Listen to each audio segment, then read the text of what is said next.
केंद्र सरकार द्वारा लाए गए कृषि मॉडल एक्ट का पूरे देश में पुरजोर से विरोध किया जा रहा है, जिसको लेकर आज बानापुरा कृषि उपज मंडी में क्रांतिकारी किसान मजदूर संगठन के द्वारा अनिश्चितकालीन हड़ताल मंडी कर्मचारियों के साथ मिलकर शुरू की। आपको बता दें कि तीनों अध्यादेश को लेकर विगत 5 दिनों से चल रही मंडी कर्मचारियों की अनिश्चितकालीन हड़ताल का समर्थन करते हुए क्रांतिकारी किसान मजदूर संगठन के द्वारा भी हड़ताल शुरू कर दी। इस अवसर पर मंडी कर्मचारियों के साथ साथ क्रांतिकारी किसान मजदूर संगठन के पदाधिकारी एवं कर्मचारी इस अवसर पर प्रमुख रूप से राष्ट्रीय संयोजक बाबू सिंह राजपूत, राष्ट्रीय अध्यक्ष लीलाधर जी राजपूत, प्रदेश संगठन मंत्री बृजमोहन पटेल, प्रदेश प्रवक्ता संतोष नागर, विनोद कुमार प्रदेश उपाध्यक्ष, संभाग अध्यक्ष रामकृष्ण दिगोदिया, मान सिंह गुर्जर प्रदेश खेती प्रकोष्ठ अध्यक्ष, मुकेश प्रजापति संभाग मंत्री, हरपाल सिंह सोलंकी जिला अध्यक्ष, संतोष कुमार मोहरिया जिला उपाध्यक्ष, गौरी शंकर जी जिला सदस्य, नितेश चंदेल जिला सदस्य, प्रमोद कौर जिला उपाध्यक्ष, संतोष पटेल ब्लॉक अध्यक्ष, गौरव मालवीय केशला ब्लॉक अध्यक्ष, मनोज पटेल जिला उपाध्यक्ष, ब्रजेश चोरे इटारसी नगर अध्यक्ष आदि उपस्थित रहे। धरती मैया की हमारी मांगे पूरी करो, हमारी मांगे पूरी करो। तेरी तानाशाही नहीं चलेगी, नहीं चलेगी। तेरी हिटलरशाही नहीं चलेगी, नहीं चलेगी। गाना माने झंडे से, वो मानेगा झंडे से। कौन बनाता हिंदुस्तान? भारत का मजदूर किसान। जात है ना पात है, किसान मजदूर साथ है। किसान मजदूर भाई भाई, कर लेंगे भाई भाई। पूरे मध्य प्रदेश में यह अनिश्चितकालीन हड़ताल है। हमारे मध्य प्रदेश के मंडी कर्मचारियों के 5 संगठनों का एक संगठन बना संयुक्त संघर्ष मोर्चा। अभी मध्य प्रदेश शासन ने नया मॉडल एक्ट लागू किया है। उसमें जो पुराना मंडी अधिनियम था उससे हटके मॉडल एक्ट लागू किया है, जिसमें प्राइवेट मंडियां खोली गई है। और साथ में केंद्र सरकार ने 3 मॉडल अध्यादेश जारी किए हैं। उन सब के विरोध में हम लोग अनिश्चितकालीन हड़ताल पर रखे हैं। हमारी मूल मांग है कि यदि प्राइवेट मंडियां हो रही है तो मंडी कर्मचारियों का भविष्य अंधकार में है और हमें मध्य प्रदेश शासन के कर्मचारी घोषित किए जाएं। हमारे सारे वेतन भत्ते की सारी व्यवस्थाएं शासन तरफ से हो जाएगी, ऐसी हमारी मांग है। कि अगर इस देश का भला करना है और इस देश को वास्तव में तरक्की की तरफ ले जाना है, हमारे मौलिक अधिकार, हमारे मौलिक तरीके से, हमारे देसी पद्धति से आज ये देश जिंदा है तो अपनी मौलिकता के आधार पर जिंदा है।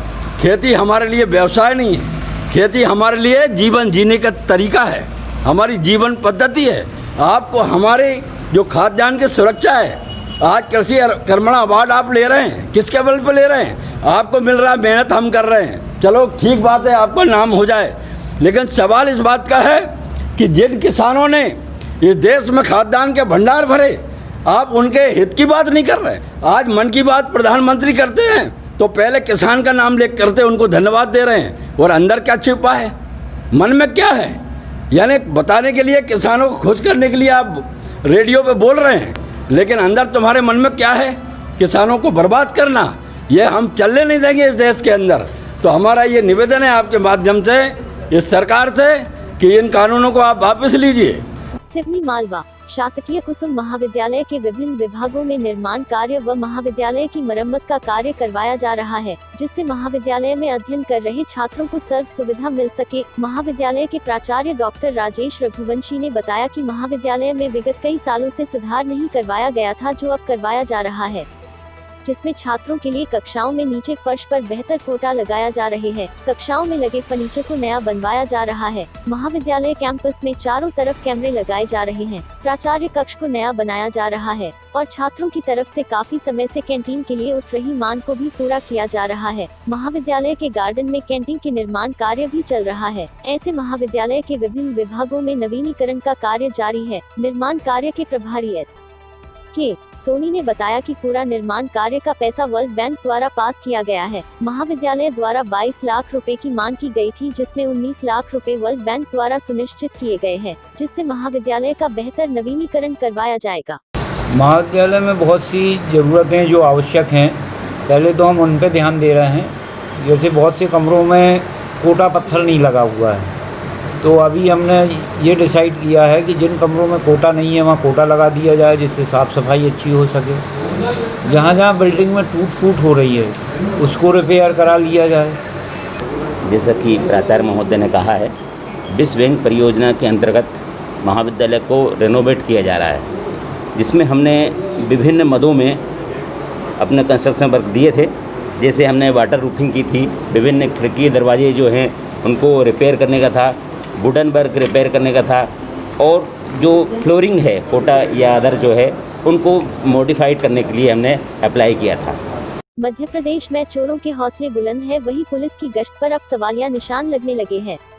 ऐसा हम इसलिए कह रहे हैं क्योंकि उपनगरी बानापुरा में गल्ला व्यापारी के घर के सामने से हुई स्विफ्ट कार चोरी को अभी शहरवासी भूले भी नहीं थे कि बीती रात रामनगर कॉलोनी में टाइल्स का व्यापार करने वाले व्यापारी के घर के सामने से स्विफ्ट कार चोरी हो गई।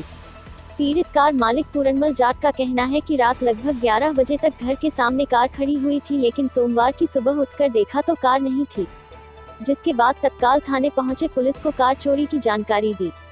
आपको बता दें कि यह शहर में दूसरी बड़ी चोरी है। इसके पहले भी यही मॉडल की कार उपनगरी बानापुरा में रहने वाले गल्ला व्यापारी दीपक जनोदिया के घर के सामने खड़ी स्विफ्ट कार चोरी हुई थी, जिसका आज तक पता नहीं चला। थाना प्रभारी संजय चौकसी ने बने बताया, रिपोर्ट दर्ज कर तलाश की जा रही है। वहीं अब यह बड़ा सवाल खड़ा हो गया है कि आखिर स्विफ्ट कार ही चोरी क्यों की जा रही। तो देखिए, आज रात में पूरनमल जी पूनिया जी हैं, रामनगर कॉलोनी में किराए से रहते हैं। इनके घर के सामने एक इनकी स्विफ्ट कार रखी थी।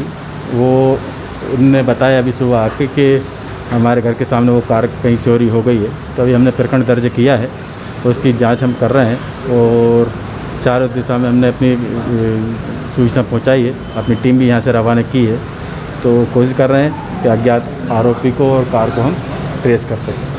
सर, पहले भी स्विफ्ट कार की चोरी होने की घटना आई थी जिसमें पुलिस को सफलता नहीं मिल पाई थी। अब एक और घटना का सामने आया। हाँ, यहाँ अभी विगत कुछ दिनों पूर्व भी एक स्विफ्ट कार इसी तरह से चोरी हुई थी और दोनों की मॉडल ऑपरेंडी करीब करीब एक जैसी है। हमें उसी चीज़ में हम काम कर रहे हैं। ऑलरेडी हमारा काफ़ी उसमें जांच आगे बढ़ चुकी है और कुछ बिंदु उसमें हमें सामने आए हैं, जिसके आधार पर हमें उस मामले को जांच में आगे बढ़ा रहे हैं और उम्मीद है कि जल्दी ही उसमें सफलता मिल जाएगी। तहसील मुख्यालय के अंतर्गत आने वाली नर्मदा नदी सहित अन्य सहायक नदियों से जमकर रेत का अवैध उत्खनन और परिवहन किया जा रहा है। ऐसी ही रेत से भरी tractor trolley Seoni Malwa police ने भी पकड़ी, जिसे थाने में खड़ी कर कार्यवाही की जा रही है। थाना प्रभारी संजय चौकसी ने बताया कि ग्राम झकलाया से ग्राम चतरखेड़ा के बीच उक्त ट्रैक्टर ट्राली को पकड़ा गया है, जिसके पास किसी प्रकार की कोई रॉयल्टी नहीं थी। कार्यवाही की जा रही है। आपको बता दें कि नर्मदा नदी के घाट गुआड़ी, आईपाप, पथाड़ा, बाबरी, दिमावर सहित मोरन नदी के लोखर तलाई, बांका बेड़ी, रानीपुर सहित अन्य घाटों से जमकर अवैध उत्खनन किया जा रहा है। अतिवर्षा से खराब हुई फसल को अब किसान जानवरों को खिलाने लगे हैं। ऐसा ही नजारा तहसील के ग्राम अमलाड़ा में नजर आया, जहां किसान रामदीन धनगर ने अपने खेतों में लगी सोयाबीन की फसल में जानवरों को छोड़ दिया है।